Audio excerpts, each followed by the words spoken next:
Negara penghasil kelapa sawit terbesar di dunia sempat berminggu-minggu hilang minyak goreng. Sesuatu yang tidak masuk di akal. Perkiraan kita. Terjadi suatu distorsi terhadap perekonomian kita. Telah terjadi mengalir keluar kekayaan kita secara signifikan. Ribuan triliun, ratusan miliar dolar tiap tahun dengan praktek-praktek under invoicing, pemalsuan laporan. Under invoicing adalah pemalsuan laporan perdagangan.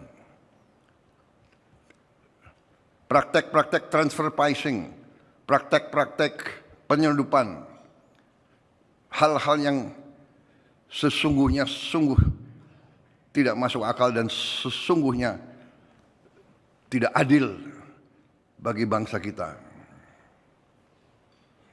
Dan ini bukan data dari kita, ini data internasional. Ini data dari lembaga-lembaga internasional. Ini data dari PBB. Di antaranya.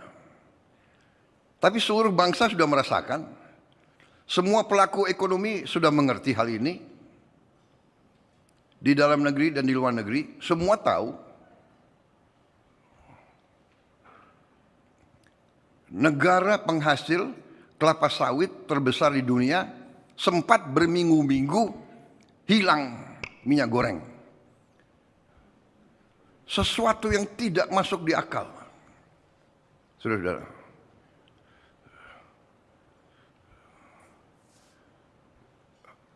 Jadi saudara-saudara, kita dihadapi dengan masalah yang sangat besar.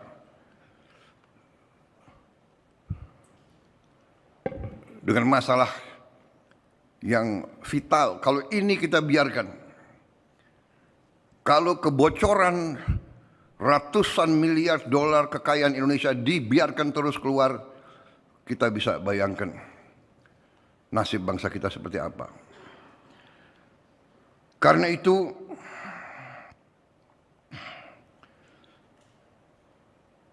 saya ingatkan, kita diberi mandat untuk menyelesaikan masalah, dan seharusnya kita bangga bahwa ternyata dalam kurun waktu ini telah banyak masalah dan kesulitan yang telah kita selesaikan. Mungkin hitungan kita terakhir lebih dari 108 masalah, 110 masalah yang kita selesaikan dalam 1 tahun lebih, 18 bulan pemerintahan kita. Ini prestasi yang bukan kecil. Kita rendah hati. Kita tidak mau menupuk-nupuk dada. Kita tidak mau dan kita tidak boleh besar kepala, tidak boleh sombong. Itu watak kita sebenarnya. Watak bangsa kita. Ojo dumeh. Tetapi kalau kita berprestasi, kita harus akui bahwa kita berprestasi. Tidak ada bangsa lain yang akan menghormati kita kalau kita tidak menghormati bangsa kita sendiri. Bangsa yang besar adalah bangsa yang bisa menghormati dan menghargai pahlawan-pahlawannya.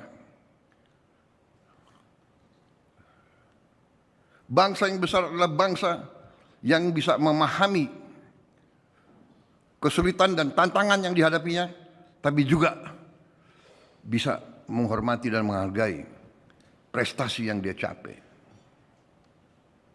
Saudara-saudara, Tanpa kita sadar, karena kita sibuk dengan bekerja, kita ternyata dalam tahap ini ada hal-hal yang sangat membanggakan. Saudara-saudara, setiap negara,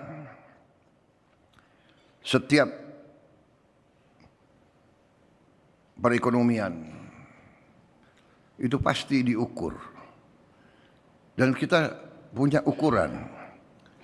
Kita bertanya, apakah bangsa itu bisa memberi pangan, memberi makan untuk rakyatnya? Itu yang paling mendasar. Untuk apa kita merdeka? Untuk apa kita punya NKRI?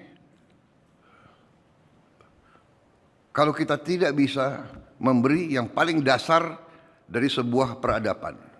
Yang paling dasar adalah makan, pangan. Kalau ada orang-orang pintar mengatakan bahwa ada yang lebih penting dari perut yang lapar, ya saya persilakan, saudara-saudara. Yang saya tahu dari sejarah ribuan tahun peradaban manusia, tidak ada masyarakat yang bertahan tanpa pangan. Punah. Peradaban punah kalau tidak ada makan. Untuk menjamin pangan perlu air, perlu lingkungan yang dilestarikan, perlu lahan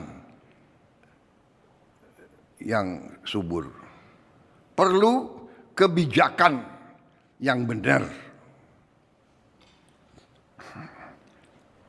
Kita bertanya sekarang, apakah harga pangan terkendali? Apakah pupuk tersedia untuk rakyat, untuk petani, dalam harga yang terjangkau? Kita bertanya, apakah anak-anak sekolah memperoleh makanan bergizi di sekolah? Saudara-saudara,